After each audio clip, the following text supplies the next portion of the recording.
It all started when I moved into a quiet neighborhood called Willow Creek. The place was known for its calm, tree-lined streets and old-fashioned houses, which seemed to have stood the test of time. The house I chose was a little bigger than what I needed, but the price was right, and I couldn't resist the charm of its creaky floors and large windows. From the moment I stepped inside, something felt off.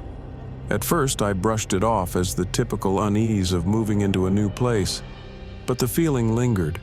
The air was colder than it should have been, even with the windows closed, and I often felt like I was being watched. Still, I convinced myself it was just my imagination. After settling in, I noticed small things.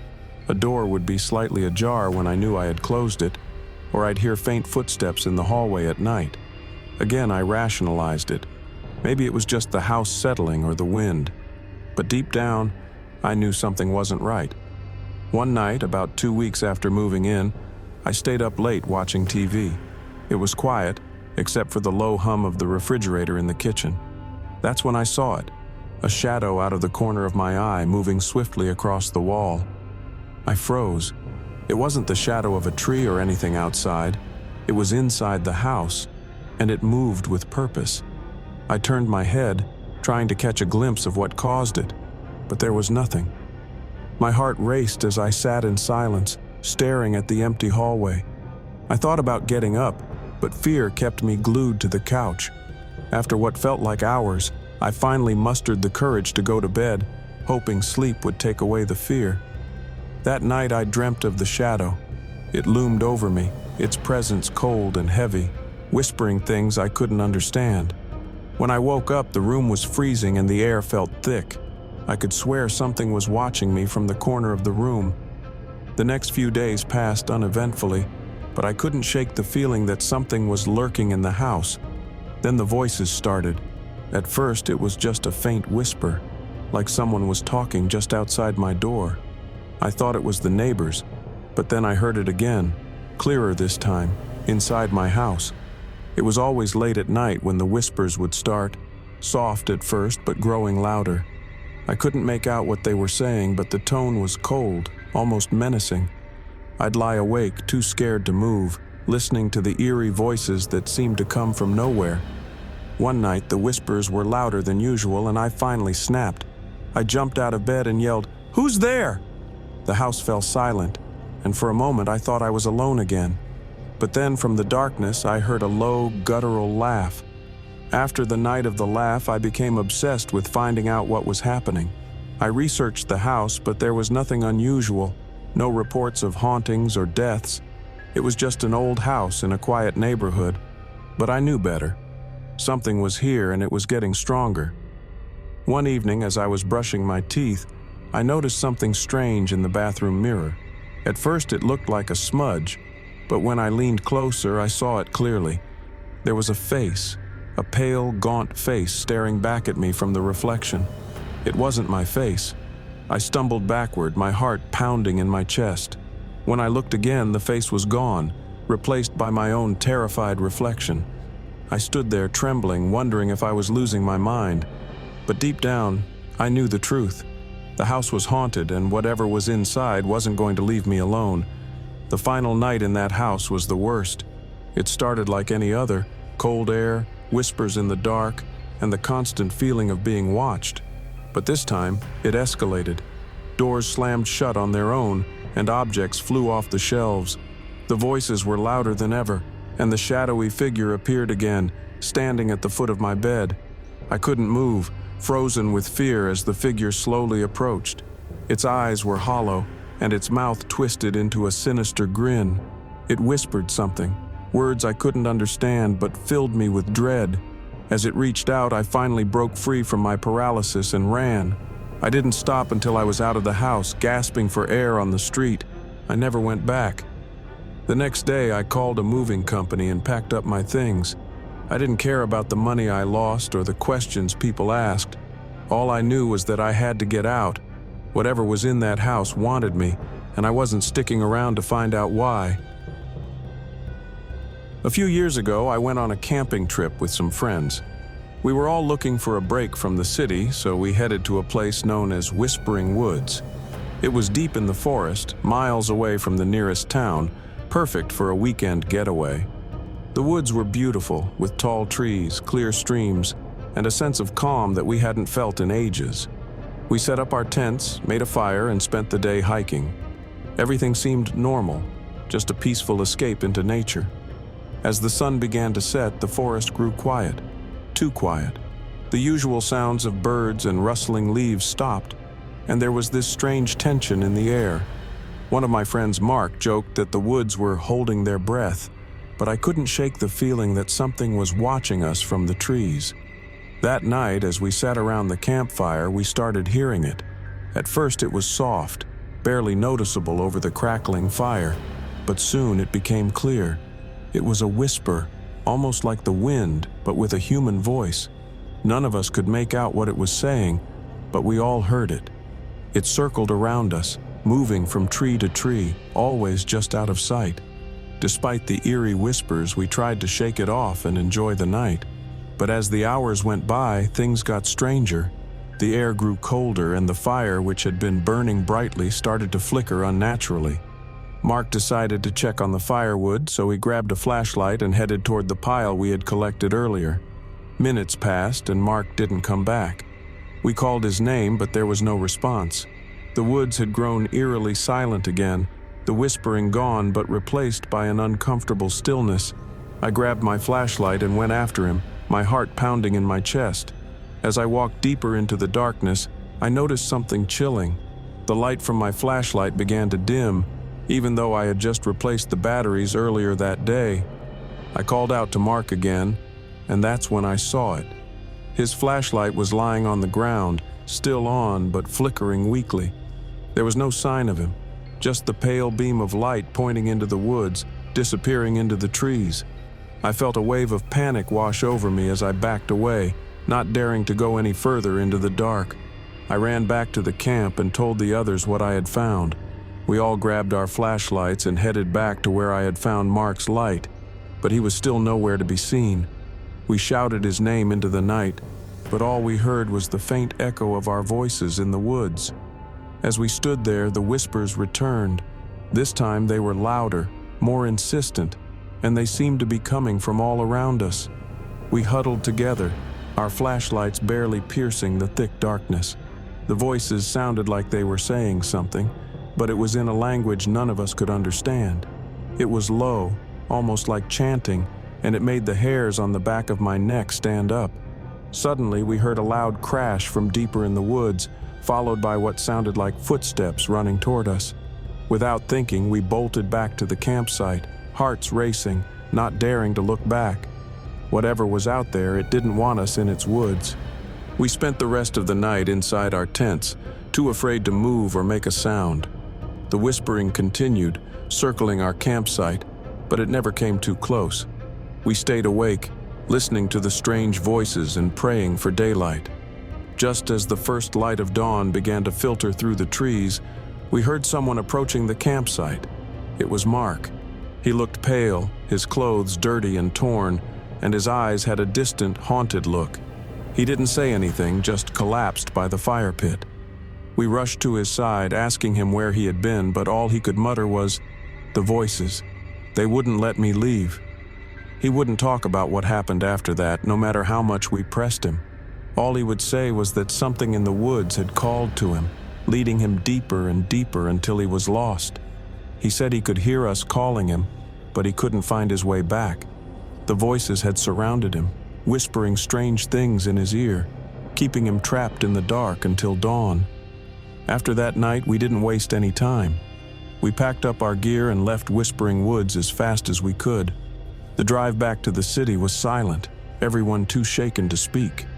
Mark sat in the back, staring out the window, still pale and trembling.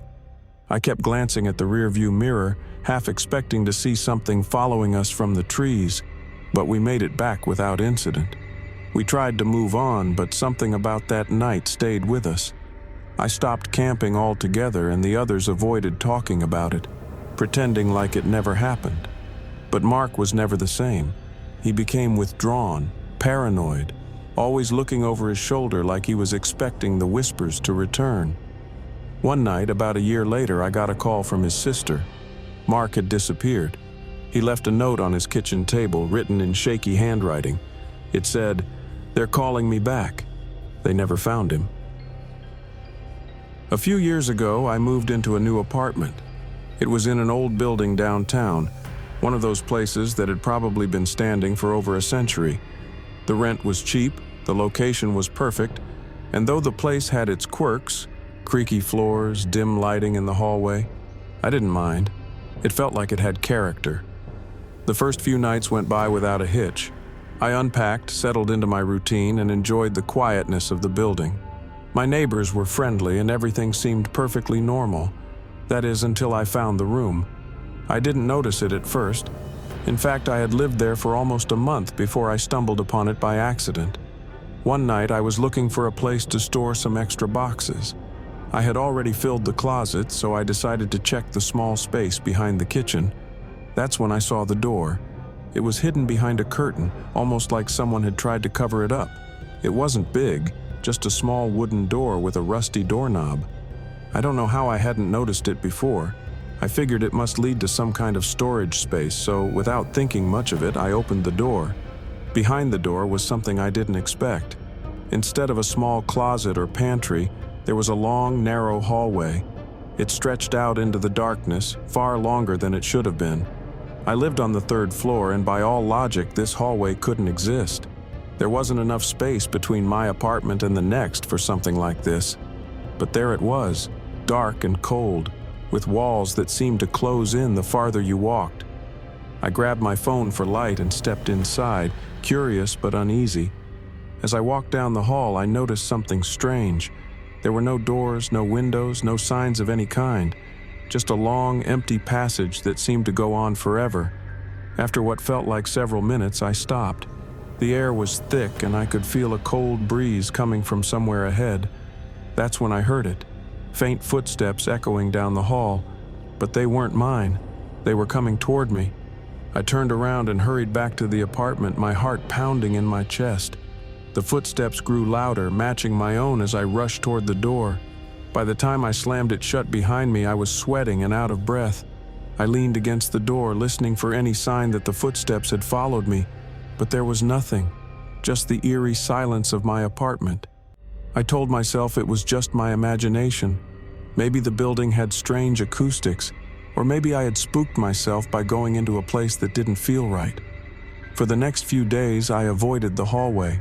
I tried to forget about it, convincing myself that it didn't really exist. But late at night, when the building was quiet, I could hear it. The footsteps.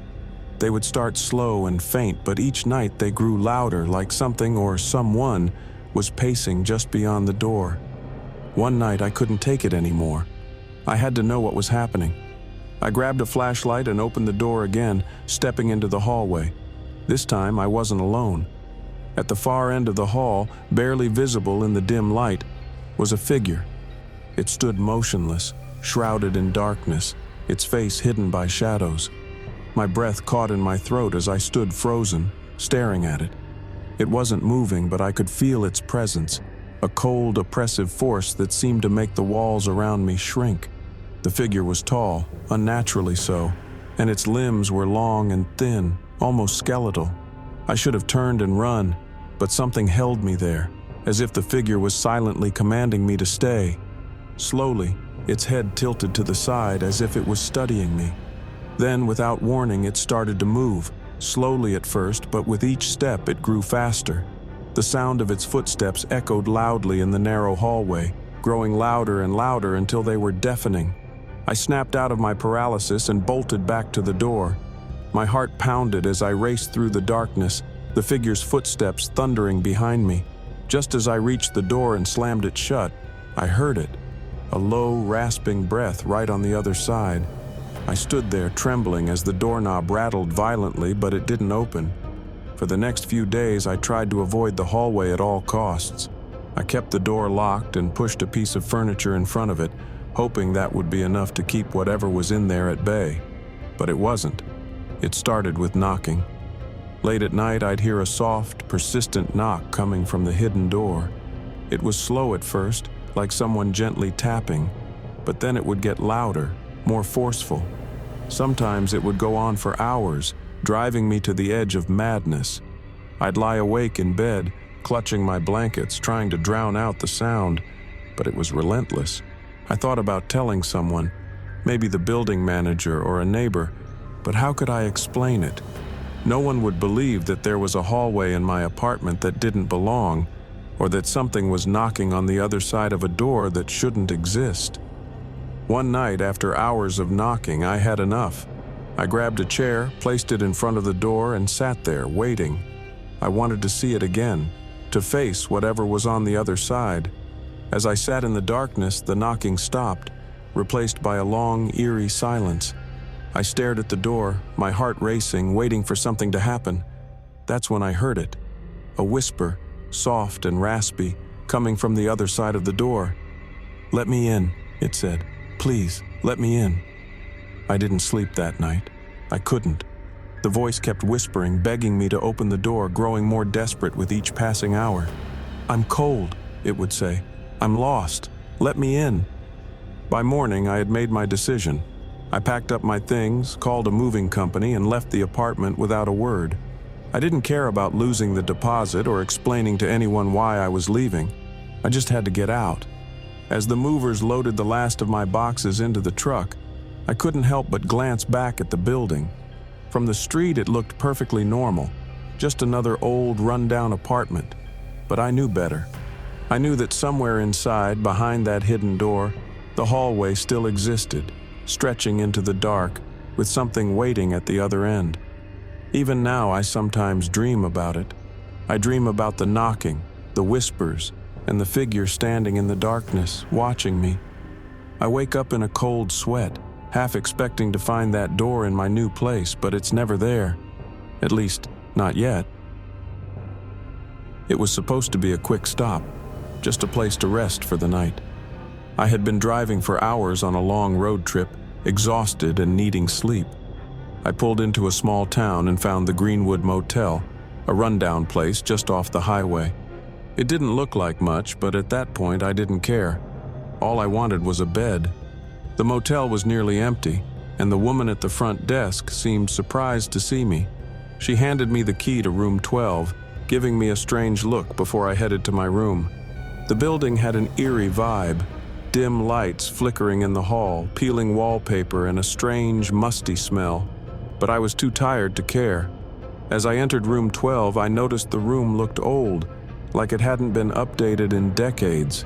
The furniture was worn, the walls were a dull beige, and the bed was covered with a faded, floral-patterned comforter. But it was quiet, and that was all I needed. I threw my bags down and collapsed onto the bed, ready to fall asleep. That's when I first noticed the feeling. It was subtle at first, like someone was watching me. I brushed it off as road fatigue, convincing myself I was just tired and paranoid. But as the night went on, that feeling grew stronger. I woke up in the middle of the night, startled by the sound of soft shuffling. At first, I thought it was coming from outside, but as I listened more closely, I realized it was inside the room. My heart began to race as I sat up, scanning the darkness. The room felt colder than it had earlier, and there was a strange heaviness in the air. I reached for the lamp on the nightstand and flicked it on, casting a dim light across the room. That's when I saw it. A shadow, dark and indistinct, standing near the far corner. It didn't move, but I could feel its presence, almost as if it was watching me. I blinked, thinking my eyes were playing tricks on me, but the shadow remained. My pulse quickened as I stared at it, unsure of what to do. I tried to rationalize it, telling myself it was just a trick of the light, but deep down, I knew something wasn't right. There was no logical explanation for why the shadow was there. Suddenly, the lamp flickered and went out, plunging the room into darkness again. I froze, my heart pounding in my chest. The air felt colder, and I could hear the faint sound of breathing, slow and shallow but unmistakable. I didn't move for what felt like hours, paralyzed with fear. The shadow was still there, hovering in the corner, but now I could hear something else. A voice. It was soft at first, barely more than a whisper, but it grew louder as the minutes passed. At first, I couldn't make out what it was saying. The words were jumbled, like someone speaking through water. But then, it became clear. It was a woman's voice, and she was saying the same thing over and over again. "Help me." I jumped out of bed, my heart racing as I scrambled for the door. I didn't care what was happening anymore. I just needed to get out of that room. But as I reached for the doorknob, it wouldn't budge. No matter how hard I tried, the door wouldn't open. It was as if something was holding it shut, trapping me inside. The voice grew louder, more desperate. "Help me, please!" I turned around, pressing my back against the door, trying to calm my racing mind. That's when I saw her, a figure, faint, ghostly, standing in the middle of the room. She was dressed in an old-fashioned nightgown, her face pale and her eyes wide with fear. Her mouth moved as she repeated the same words, "Help me." I don't know how long I stood there, staring at her in shock. My mind raced with questions. Who was she? What did she want? But I was too terrified to ask. I couldn't even move. Suddenly she vanished, leaving the room eerily quiet. The only sound was my own ragged breathing. The air still felt heavy, like the presence hadn't completely left, but the woman was gone. The next morning, as soon as daylight broke, I grabbed my things and left the motel. I didn't care about the checkout process or anything else. I just wanted to be as far away from that place as possible. But as I was heading out, I couldn't shake the feeling that something had happened in that room. I went to the front desk and hesitantly asked the woman about room 12. Her face went pale when I mentioned it. "That room hasn't been used in years," she said quietly. "Not since the woman—" She didn't need to say more. I knew exactly what she meant. I had seen her, felt her, the woman who had died in that room years ago, trapped in her final moments, still reaching out for help. Even though I left the Greenwood Motel behind, something about that night stayed with me. I couldn't stop thinking about the woman in room 12, the way she looked, the way her voice echoed in my ears. I started having nightmares about her, waking up in a cold sweat, her whispering voice still ringing in my head. I tried to forget about it, to move on, but it wasn't that easy.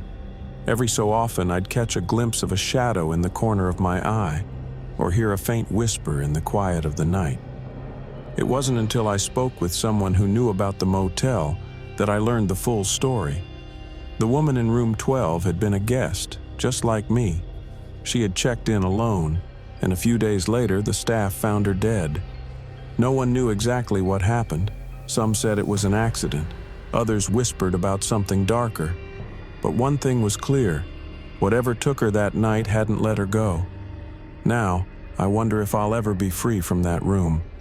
The nightmares continue, the whispers persist, and sometimes I wake up feeling like I'm not alone, like the woman from room 12 has followed me, still searching for the help she never found.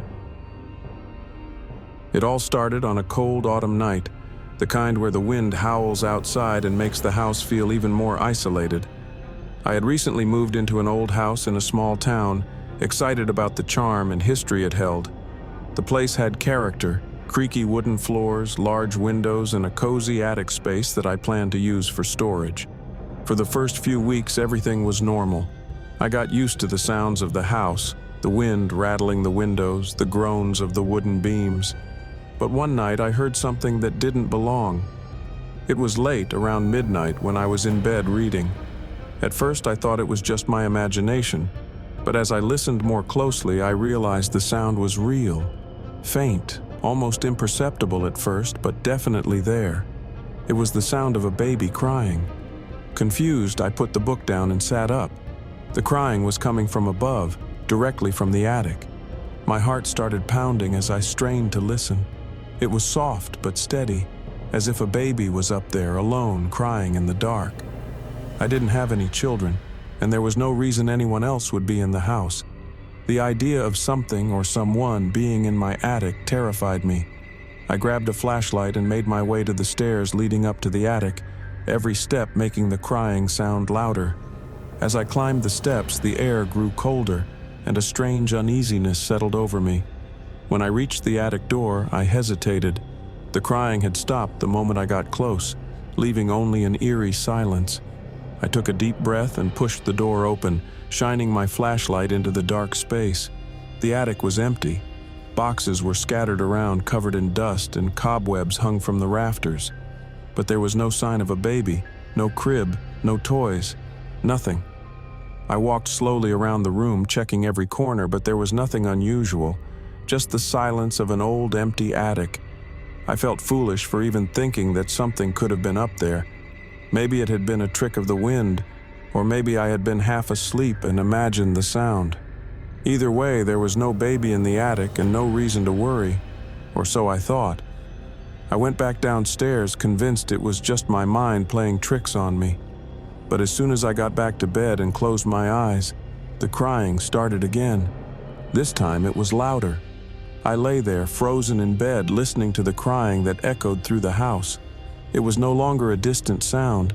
It was as if the baby was right there, just above me in the attic. I didn't know what to do. Part of me wanted to go back up there, but another part of me was terrified of what I might find. Instead, I lay there listening, hoping it would stop. But it didn't. The crying went on for what felt like hours, soft and pitiful, like a baby who had been abandoned and was crying for someone to help. Eventually, I fell asleep, though the sound haunted my dreams. The next morning, I decided to investigate further. I spoke to some of my neighbors, asking them if they had ever heard anything strange about the house. Most of them just shrugged, saying it was an old house and old houses make noise. But one elderly woman who had lived in the town her whole life gave me a strange look when I mentioned the attic. "You're not the first one to hear it," she said quietly. "The crying, it's been happening for years." She went on to tell me that decades ago, a young couple had lived in the house with their newborn baby. One night, the mother had gone up to the attic with the baby to rock her to sleep, singing a lullaby as she held her close. But something happened. No one knew exactly what. But the baby never stopped crying, and the mother was never seen again. That night, I couldn't shake the old woman's story from my mind. I had never believed in ghosts before, but now I wasn't so sure. If what she said was true, then the crying I heard wasn't just a random sound. It was a memory, trapped in time. Once again, as the night grew darker and quieter, the crying began. This time, I didn't wait. I grabbed my flashlight and headed back to the attic, determined to get to the bottom of this. I needed to know what was happening. When I reached the attic, the crying stopped again, just like the night before. I stood there, flashlight in hand, feeling the cold air press against me. But this time I felt something else too, something I hadn't felt before, a presence. It was as if the room was filled with an invisible force watching me. Suddenly the attic door slammed shut behind me, and the temperature dropped even further. I turned around, my heart racing, but the door wouldn't budge. I was trapped. The air grew thick and I could hear a faint humming, a lullaby, the same one the old woman had told me about. It was coming from all around me, soft and haunting, filling the space. The lullaby echoed in my ears, growing louder as I struggled to open the door. My hands were shaking and I could feel my breath coming in short, panicked bursts. And then, just as suddenly as it had begun, the humming stopped. For a moment there was silence, and I thought maybe it was over. But then I heard it, a soft, whispered voice right next to my ear. "Help her." The attic felt like it was closing in around me, the walls pressing closer, and I could feel something cold brush against my arm. I turned, but there was nothing there, just the empty attic filled with shadows. I don't remember how I got out, but somehow I managed to open the door and run downstairs. I left the house that night, packed a bag, and never looked back.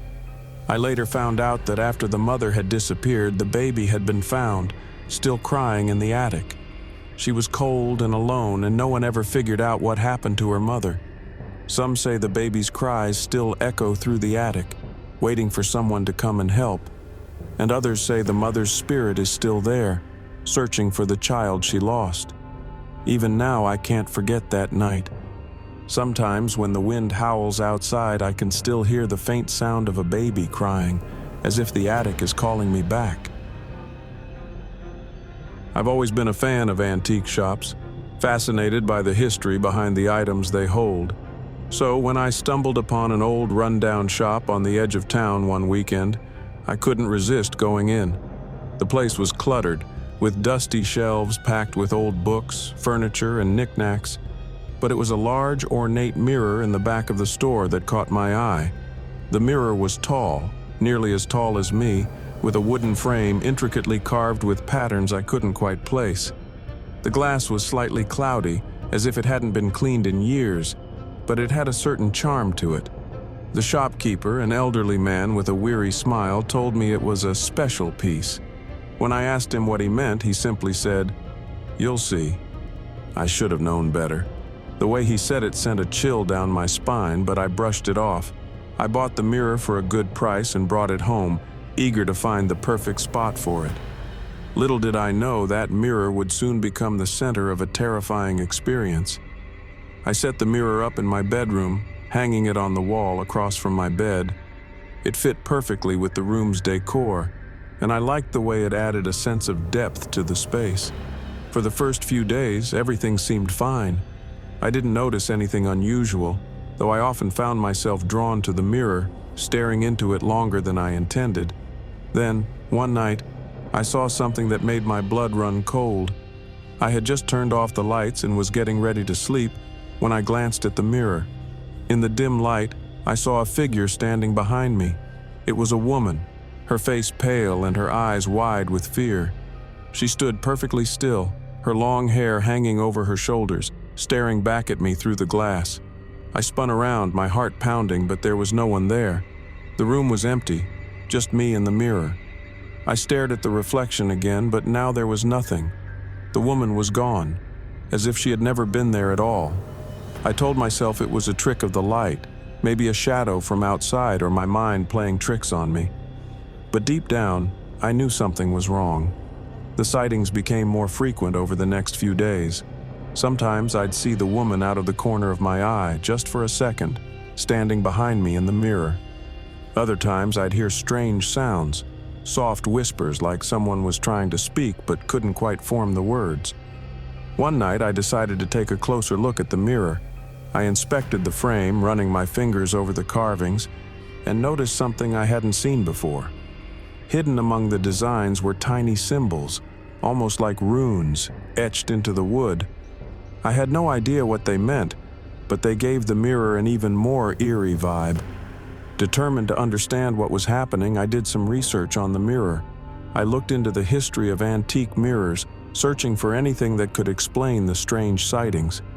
That's when I came across an old legend, one about mirrors being portals to the spirit world. According to the legend, mirrors could trap spirits, especially those who had died under tragic circumstances. The reflection wasn't just an image of the living, it could also show the souls of the dead. My heart sank as I realized that the woman I had been seeing wasn't just a figment of my imagination. She was a ghost, trapped in the mirror. The more I learned about the mirror, the worse things got. The woman in the reflection became more aggressive, appearing not just in the mirror but in my dreams as well. I would wake up in a cold sweat, her face lingering in my mind, her eyes pleading with me as if she wanted something I couldn't give her. Then, one night I woke up to a loud crash. I bolted upright in bed, my heart racing. The mirror had fallen off the wall, the glass cracked but not completely shattered. I rushed over, my breath catching in my throat when I saw her again. This time her face pressed against the glass, her mouth moving silently as if screaming. I stumbled backward, panic setting in. The room felt colder and I could feel a presence, her presence, surrounding me. The air was thick with it, heavy and suffocating. I knew then that this wasn't just some old mirror, it was something far more dangerous. I needed to get rid of it. But how? If the legend was true, the woman's spirit was trapped in the mirror, and simply throwing it away wouldn't free her. It could even make things worse. Desperate for answers, I went back to the antique shop where I had bought the mirror. The shopkeeper wasn't surprised when I told him about what had been happening. In fact, he seemed to expect it. "There's only one way to free her," he said. "You have to break the mirror." I hesitated. I had heard stories about breaking haunted mirrors, that it could release the spirit inside. allowing them to roam freely. But what choice did I have? I couldn't live with the constant fear, the cold presence in my home. I needed to end this. That night I took a hammer and smashed the mirror, shattering it into 1,000 pieces. As the glass broke, I felt a rush of cold air like a gust of wind blowing through the room. And then, silence. The woman was gone. The house felt lighter, warmer, as if the weight of her presence had finally lifted. I cleaned up the broken glass, relieved that the ordeal was over. But even now, I can't shake the feeling that she's still out there, somewhere. Every time I pass a mirror, I can't help but glance at it, half expecting to see her face staring back at me. I may have broken the mirror, but part of me wonders if I really set her free, or if I've only unleashed something far worse. A few years ago, I moved into a new apartment. It was a small place, but it had everything I needed: a decent kitchen, a cozy bedroom, and a long, narrow hallway that connected the rooms. I wasn't the kind of person who believed in the paranormal, so when strange things started happening, I didn't think much of it at first. The first few weeks in the apartment were fine. I settled in, unpacked my things, and got used to the layout. But then, late at night, I started to notice something odd. Whenever I walked down the hallway, I'd get this strange feeling, like someone was watching me. The hallway wasn't particularly dark or creepy, but I couldn't shake the feeling that I wasn't alone. At first, I figured it was just my imagination. Moving to a new place can make you a little jumpy, right? But then, one night, I saw it. I was coming back from the kitchen, passing through the hallway, when I caught a glimpse of something out of the corner of my eye. It was quick, just a shadow darting across the wall. I stopped, heart pounding, and stared at the spot where I'd seen it. Nothing. The hallway was empty. I brushed it off, thinking it must have been a trick of the light or a shadow from outside. But over the next few nights, the sightings became more frequent. Every time I walked down the hallway at night, I'd see that same shadow, moving fast, like it was trying to stay out of sight. But I could always sense it. The weird part was, it never appeared during the day. I even tested it, walking back and forth in the hallway, trying to catch a glimpse of the shadow when the sun was up. But nothing happened. It was only at night that the shadow seemed to come alive. One evening, as I sat on the couch watching TV, I saw the shadow again, this time moving from one side of the hallway to the other. My blood ran cold as I realized the shadow wasn't just a figment of my imagination.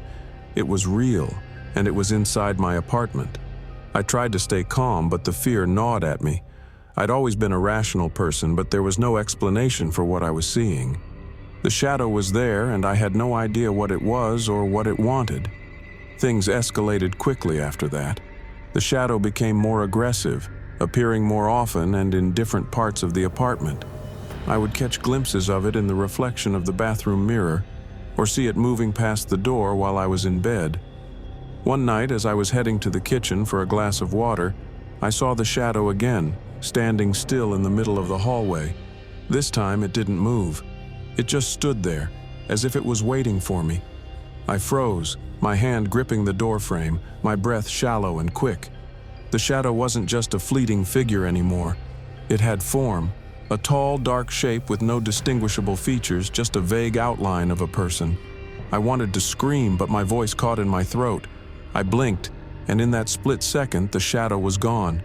I barely slept that night, my mind racing with questions. What was this thing?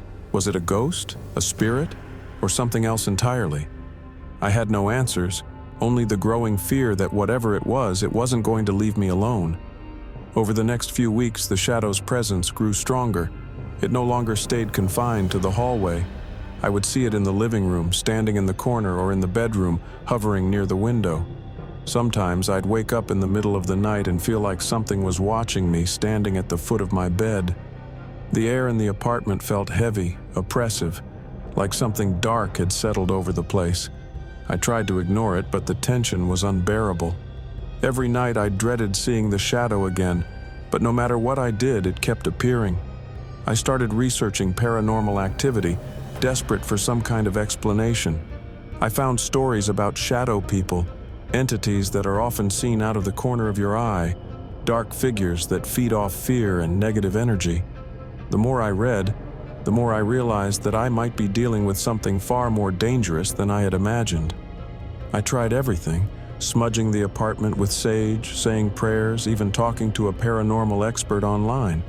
But nothing worked. The shadow wasn't going anywhere, and its presence was growing stronger by the day.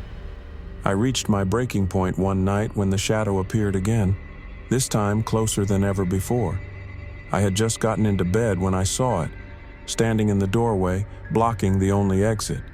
It didn't move, didn't make a sound, but I could feel its presence like a weight pressing down on my chest. My fear turned to anger. I was tired of living in terror, tired of feeling like a prisoner in my own home. I sat up in bed and shouted at the shadow, demanding it leave me alone. My voice echoed in the empty room, and for a moment I thought it had worked. But then the shadow moved. It stepped closer, slowly, deliberately, until it was standing right at the foot of my bed. I could feel the cold radiating from it, a chill that seeped into my bones. I couldn't move, couldn't breathe, as the shadow loomed over me. And then, just as suddenly as it had appeared, it vanished. The room was quiet again, but the fear lingered, gnawing at me. I never saw the shadow again after that night, but the memory of it still haunts me.